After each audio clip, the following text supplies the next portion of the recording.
Hi, magandang araw po sa inyong lahat for our fourth and final reading for the day. Titingnan naman po natin kung ano po ang makikita natin sa fourth reading of the day today, no? Pero bago po yan, hiwalay muna po natin itong isang baraha.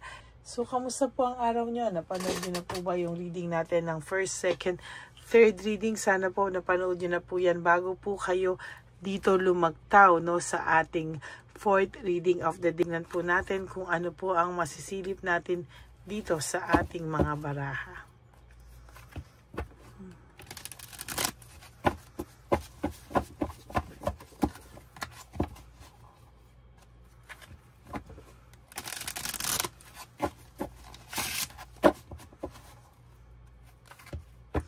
Kamusta po kayo? Sana po kayo lahat ay nasa mabuting kalagayan, ano, at no skipping of ads. Tulong nyo na po yan sa ating channel, no, para po mas tayo ay mas makatulong sa ating mga binibigyan ng tulong, no.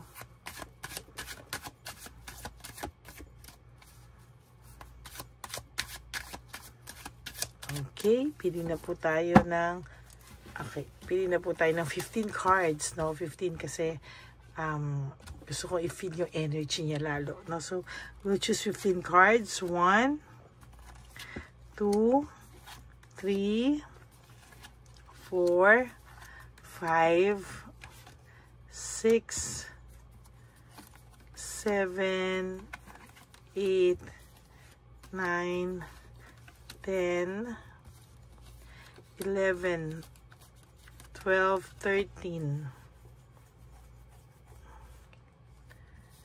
14, 16, 17, 18. Ay, sorry, sumobra na po. Ayan, sorry, sumobra na po, no. Yan na po muna kasi sobrang dami na po pagka kinuha ko pa yan. Okay, and then pili naman po tayo dito. Ito po muna, tabi po muna natin ito. Yan. And then, ito muna po ay atin pong balasahin. Ano?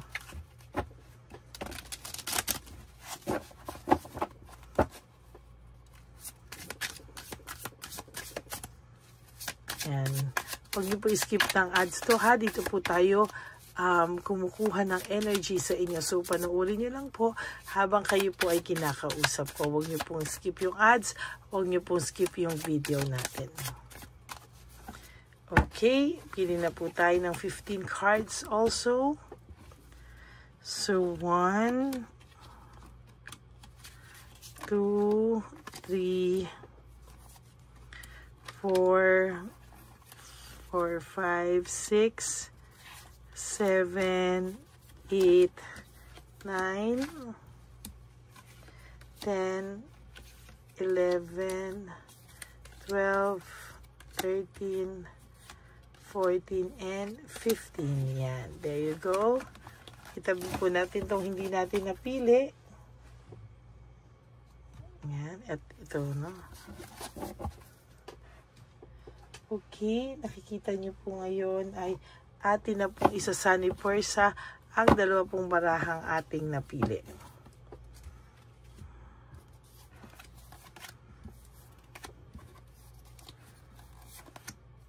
Huwag niyo po skip to ng ads, ha. Ito po ang kinukunan ko ng energy sa inyo, no. This is a timeless card. So, kahit kailan niyo po ito napanood, no, yun po yung araw na kayo po ay tinadhanang mapanood ito. Lalagyan ko rin po ito ng 1, 2, 3, 4 para alam niyo po, no. Para alam niyo po na para alam niyo po kung ano po ang first, second, third, fourth reading of the day. Okay?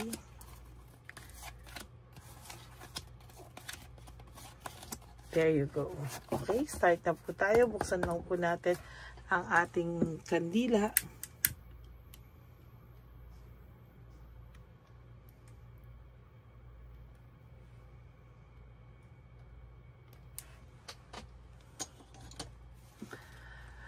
For our first card, oh my God, the Sun in reverse. No, the Sun in reverse is all about frustration, depression, so loneliness, sadness, at lahat po ng negativity, no? Ang taong pong ito malamang sooner or later ay ito po ay mag-iisip or nag-iisip na po siya ngayon kung ikaw ba o siya, no? Pipiliin ka daw ba niya o siya? Kaya punong-puno po ito ng frustration, hindi po siya makapag-decide, hindi niya po alam kung sino po ang gusto niyang piliin sa inyo, no? Oh my God, the Wheel of Fortune in reverse, no? Ito pong taong to ay nakakaramdam ng talagang pagtigil ng mundo niya, no?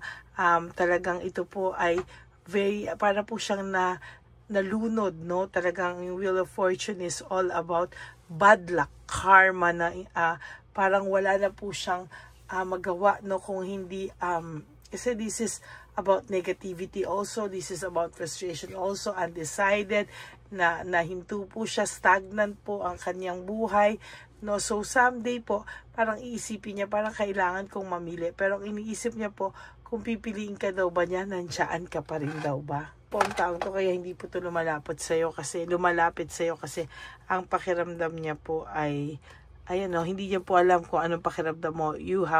Feeling niya po you have mixed emotions, no, sa kanya. Pakiramdam po ng taong ito, ikaw po ay nakakaramdam ng deep sadness at nakakaramdam ka po ng hindi mo maintindihan kung bakit ba ganito yung pakiramdam niya, no? Parang ang pakiramdam daw niya ay baka hindi, pag pinili ka niya ay i-reject mo na lang siya or ayawan mo na siya. Dahil daw po sa sobrang tindi ng sakit na naibigay niya sa'yo, kaya po ang iniisip nitong taong to ay baka daw po, no, nahihirapan kang tanggapin kung ano daw po ang pagpapatawad na ihihingi niya sa'yo, no? Nabunot ko rin po ang Tower, no? Alam niyo naman po ang Tower, pagkakasubscriber kita, lagi ko pong sinasabi sa ito, no, kung lagi ka po nanonood sa akin, na ang Tower ay pagbagsak ng kanyang mga pangarap, no? Ito po ay disaster sa buhay niya, distraction sa buhay niya, failure when it comes to emotional, financial, mental, no, lahat na po ng uri ng kanyang buhay ay talaga pong nakikita kong pabagsak, no? And ina-isolate niya po ang kanyang sarili, no? Why? Bakit niya ina-isolate yung sarili niya? Kasi ayaw niya po na ma-feel yung unwantedness, no? Yung hindi na siya gusto ng tao, yung bang i-judge siya sa nangyari sa inyo.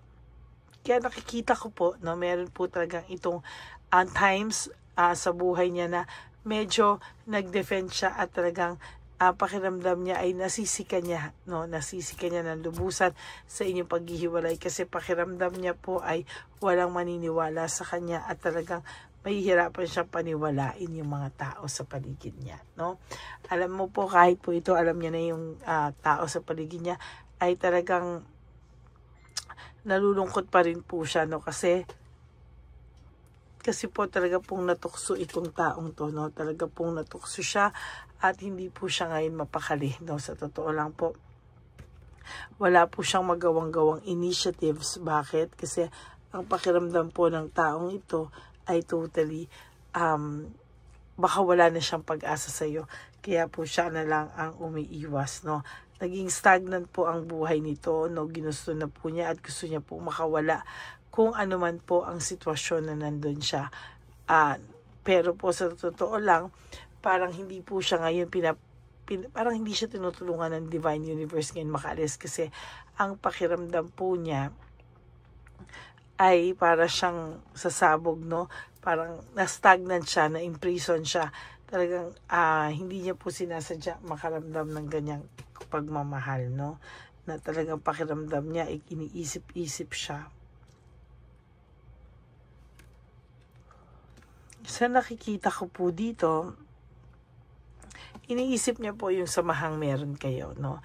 Iniisip niya po na dati maayos ang buhay niya, nagkaroon siya ng direksyon, at talagang ito, iniisip nito kung babalik ba siya sa'yo, meron pa daw ba siyang babalikan, ano? Kasi parang feeling niya po ay hirap siya sa ngayon, ano? Hindi ka po niya matansya. Nagre-reflect po itong taong to, at sa pagre-reflect niya po, iniisip niya kung ano daw ba ang mangyayari sa inyo, kung ito daw ba, siya daw ba ay babalikan mo pa siya, o siya daw ba ay mananatili na lang malungkot sa kanyang buhay, no? At for some of you, pag hindi po kayo nagkatuluyan nito, ay talagang, ayan o, nakita ko talaga yung panghihinayang niya sa inyo. And so far, itong taong to, medyo may dating to, no, na parang tahimik lang kunwari, pero parang mayabang to na pride, ma-ego to, ma-pride to. Mayabang po siyang ganyan, pero sa totoo lang, alam niya po na siya rin ang reason kung bakit kayo naghiwalay. Kaya wala rin po siyang mukhang maiharap sa'yo, no? Ayan po, Wheel of Fortune. Sinasabi ko, nabunot ko rin pala. Wheel of Fortune, ano? Ang taong po ito ay talagang stagnant na talaga at talagang para po siyang naiwan, no? Sabi ko nga po, kung akala mo iniwan ka nito sa ere, talaga mas masasaktan pa po siya pag naghiwalay kayo at ng tuluyan, ano, na tipong, kasi ngayon ini-expect niya pa anytime na bumalik siya sa'yo, babalik ka po, no? Pero, unti-unting lumalabo yung kanyang tingin ganon. Unti-unti po siyang hindi mapalagay sa ngayon, no? Ayan, burnout and overstress po ang taong to. Gulong-gulo po siya sa buhay niya ngayon. Hindi niya po alam na bakit daw po pati sarili niya ay kanya na ring minamanipulate para sumaya. Kunwari, siya ay magsasaya, no, in front of his or her family, pero hindi po talaga siya masaya, no? Hindi po talaga. Panay-saksak nga po inaabot niya. Panay-saksak po ang inaabot nitong taong to. Marami pong mga tao dito ang talagang sinasabi ko na nalungkot din po, no, sa paghihiwalay nyo. Kaya yung iba po doon, mag-ingat ka rin ang sinasabi mo kasi hindi mo po alam kung sino doon yung mga totoong nasa side mo at talagang totoong nagmamalasakit sa iyo, no? The Lovers, na may pagmamahal pa po ito sa iyo, may kayabangan lang po ito, no? May pagmamahal po yan sa'yo, pero technically, talagang, ayan, no, naiisip niya po yung inyong samahan nga sana, no. Sana raw ay hindi na lang siya talaga palayo sa'yo, no. Nawawala na po ito ng self-confidence. This card is all, the Magician is all about confidence, no, self-confidence, no. Tingin ko po ay matatagalan ka pa po, no, na sana makapag-usap kayo nito, no? Kasi feeling ko, tinitiis ka lang po niya, pero gusto ka niya pong kausapin. Hindi lang po siya makapag-desisyon kung kailan at hindi lang po siya makapag-desisyon kung ano po ang tamang strategy na inyong gagawin sa inyo. Panay po sila conflict ng inyong third party, no? Talaga pong itong taong to ay wala nang ginawa kundi makipag-away. Yung person mo ngayon, no, ay talagang walang ginawa kundi mang-away. Talagang gulong-gulo po ang relasyon nito at talagang panay po lang sila gulo at rivalry ngayon sa buhay nila. Ayan, no? Very disorganized po ang buhay ng taong to, no? Kahit gusto mo pa din pong tulungan ito, pwedeng wag ka pong umaksyon, ano, para hindi po masayang, no, ang ating kumbaga, parang yung worth natin at value natin, wag mo namang sayangin. Kasi kailangan po yan, no, natin, no, sa mga oras na ito. Yan, no, mga desisyong hindi pinag-isipan, quick decision. Hindi po pinag-isipan yung mga desisyon na yan. Kaya talagang sa nakikita ko po ay lalo po siyang mamumblema sa mga susunod na panahon, no. Nagre-reflect na naman siya. Kanina po nabunot ko na to. The Hermit, na nagre-reflect po siya, nag-iisip po siya at nananalangin po siya. Baka sa amin po, parang sinasabi niya na parang sa aming dalawa, ako talaga yung nagkaroon ng kasalanan. Pero hindi niya po maamin ito in front of you, no?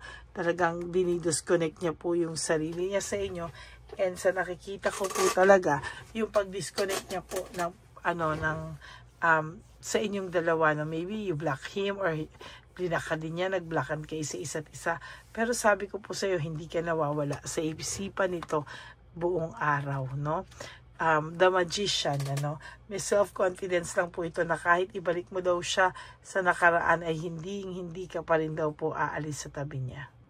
At pakiramdam niya po na anytime na gusto niyang bumalik, ay babalikan mo talaga siya ng bonggang-bongga. Siya po ay nag-iisip, no? There is this self-pity. Nagsa-self-pity po siya. Siya po ay nakakaramdam ng matinding pagka-aburido sa mga oras na ito. As a matter of fact, naa-anxiety po ang taong ito. Right at this very moment, siya po ay naa-anxiety nang hindi niya alam ano po ang rason. No? Very dissatisfied din po siya sa buhay niya ngayon. Hindi niya po alam, pero he or she is very dissatisfied, no, sa buhay niya, no. Hindi niya po akalain na ganyan ang magiging buhay niya, pero yan po, no, yan po talaga ang nangyari, no. So maraming salamat po sa inyong lahat, and I hope na natuwa kayo na meron pa tayong 4th reading at panoorin niyo po yan kasi very powerful reading din po yan. Maraming salamat po sa inyong lahat. And for those of you na naka-resonate, can you please give me a like and comment down below and hit the bell para naman po alam nyo po ang ating mga latest uploads and mensahe para sa inyong lahat sa araw na ito. And of course, so, kung gusto nyo po talagang magpabasa sa akin, at for those of you who would like to have a private reading with me, nahirapan po ako minsan magtagalog ng ganong kahaba at malalalim.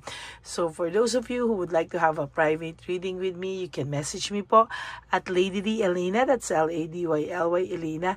Nasa tulo po yan ng ating video. Diyan nyo lang po ako makokontak. That's my only official and legit FB account.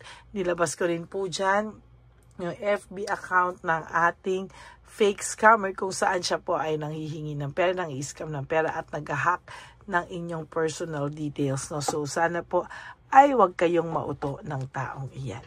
Okay?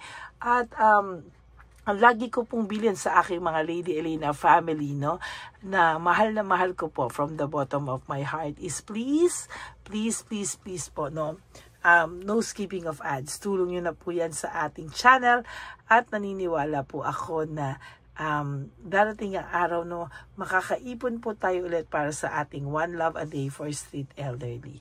Yan, maraming salamat po sa inyong lahat. And ang lagi ko pong payo sa inyo is just to live one day at a time. Do 3 things that will make you happy for the day.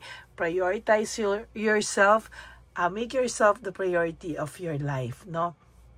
And sana po ay maging grateful tayo. Be grateful that we are still alive, that we have time po para mabago pa natin lahat ng mga kasalanan natin. And of course, no, dapat mahalin mo po ang sarili mo. Ikaw ang unang-unang magmamahal sa sarili mo, no? Yung mga magmamahal sa iyo is just a bonus, no? Pero ikaw po ang magmamahal sa sarili mo. Okay? So, yan po ang ating reading for the day. May kailangan po, bago natin ibaba ito, no, ay ma-realize nyo lang din talaga na life is so short. Don't make it shorter by stressing yourself from all the pains and heartaches na binigay sa inyo na kahapon. Just surrender everything to the divine universe and just let go and let God write your life and love story. I will be back po for another set of reading. Huwag po kayong malulungkot. Ako po ay magbabalik for another set of reading. Now, for the meantime, kayo po ay matulog na muna para tomorrow po we will have our first reading of the day. Okay? God bless you and I love you all from the bottom of my heart. Maraming pong salamat sa iyo, Papa Jesus, sa lahat po ng tulong mo sa amin, no? At hindi mo po kami pinapabayaan. Maraming salamat po. And sa lahat po sa inyo, God bless you all. And sabi ko nga po sa inyo, no, alam ko may mga iba sa inyo nagalit kay Lord. Pero alam mo po, only God knows what is best for us. Kaya huwag ka na po magtampo. Okay? God bless you and I love you all. Bye!